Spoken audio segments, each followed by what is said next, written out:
ஒரு மாற்றத்தை நீங்க வரணும்னு முடிவு பண்ணீங்கன்னா அது யாராலும் மாற்ற முடியாது. நேத்து பார்த்திருப்பீங்க, நேபாளில பார்த்திருப்பீங்க. நேத்து முந்தின நேபாளில் நடந்ததெல்லாம் பார்த்தீங்க.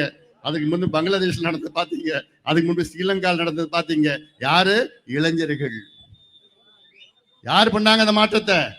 இளைஞர்கள். உங்களை போன்ற இளைஞர்கள் தான் அந்த மாற்றத்தை கொண்டு வந்தார்கள். அது கொண்டு வந்த வழி வேறு. ஆனால் அந்த மாற்றம் நடந்தது காரணம் உங்களை போன்ற இளைஞர்கள்.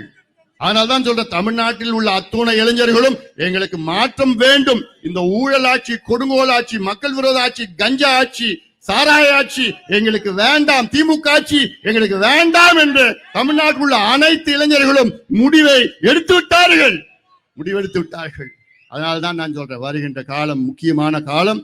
அடுத்த 6 மாதம் வேகமாக பணியாற்றி ஒரு மாற்றத்தை நாம் எல்லோரும் சேர்ந்து தமிழ்நாட்டுக்கு கொண்டு வந்து தமிழ்நாட்டை காப்பாற்றுவோம், தமிழ்நாட்டு விவசாயத்தை காப்பாற்றுவோம். குறிப்பாக கடலூர் மாவட்டத்தில் உள்ள நம்ம முந்திரி விவசாயிகள், கொய்யா விவசாயிகள், பலா விவசாயிகள், அது போல நெல் விவசாயிகள், கரும்பு, அத்துணையுமே விளைச்சல், வாழை, அத்துணை விளைச்சலும் இந்த மாவட்டத்தில் அவ்வளோ இருக்கு. அத்தனை விவசாயிகளையும் நம்ம காப்பாற்றுவோம்.